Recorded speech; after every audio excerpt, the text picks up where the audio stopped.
बिस्मिल्लाहिर्रहमानिर्रहीम नहमदुहु व नुसल्ली अला रसूलिहिल करीम अम्मा बाद। ए ईमान वालों, क्या मैं तुमको एक ऐसी सौदागरी बताऊं जो तुमको एक दर्दनाक अज़ाब से बचाए। तुम लोग अल्लाह और उसके रसूल पर ईमान लाओ और अल्लाह की राह में तुम अपने जान व माल से जिहाद करो। ये तुम्हारे लिए बहुत ही बेहतर है।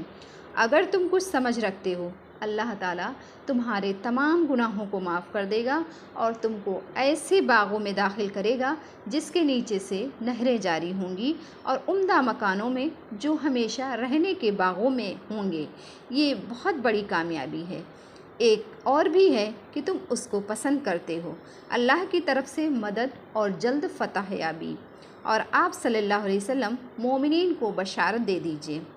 इस आयत में एक तिजारत का ज़िक्र है जिसका पहला समरा ये है कि वो अज़ाब अलीम से निजात दिलाने वाली है, और वह तिजारत ये है कि हम खुदा और उसके रसूल पर ईमान लाएं और खुदा की राह में अपने जान माल के साथ जिहाद करें। ये वो काम है जो हमारे लिए सरासर खैर है।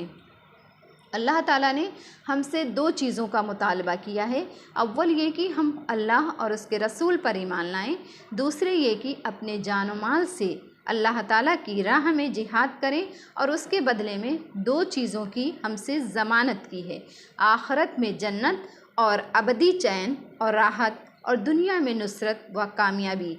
पहली चीज़ जो हमसे मतलूब है वो ईमान है। ज़ाहिर है कि हमारी इस तहरीक का मंशा भी यही है कि हमें हकीकी ईमान की दौलत नसीब हो। तुम में जो लोग ईमान लाएं और नेक अमल करें, उनसे अल्लाह ताला वादा फरमाता है कि उनको ज़मीन में हुकूमत अता फरमाएगा जैसा कि उनसे पहले लोगों को हुकूमत दी थी, और जिस दीन को उनके लिए पसंद किया है उसको उनके लिए क़ुव्वत देगा, और उनके इस खौफ के बाद उसको अमन से बदल देगा, बशर्ते कि मेरी बंदगी करते रहें और मेरे साथ किसी को शरीक ना करें। बस मालूम हुआ कि इस दुनिया में चैन और राहत और इत्मीनान, सुकून, इज़्ज़त, आबरू की ज़िंदगी बसर करने की इसके अलावा कोई और सूरत नहीं कि हम इस तरीक़े पर मजबूती के साथ कारबंद हों और अपनी इज्तिमाई और इनफरादी हर किस्म की क़ुव्वत इस मकसद की तकमील के लिए वक्फ़ कर दें। वातसिमू बिहब्लिल्लाहि जमीआ वला तफर्रक़ू, यानी तुम सब दीन को मजबूती के साथ पकड़े रहो और टुकड़े टुकड़े मत बनो।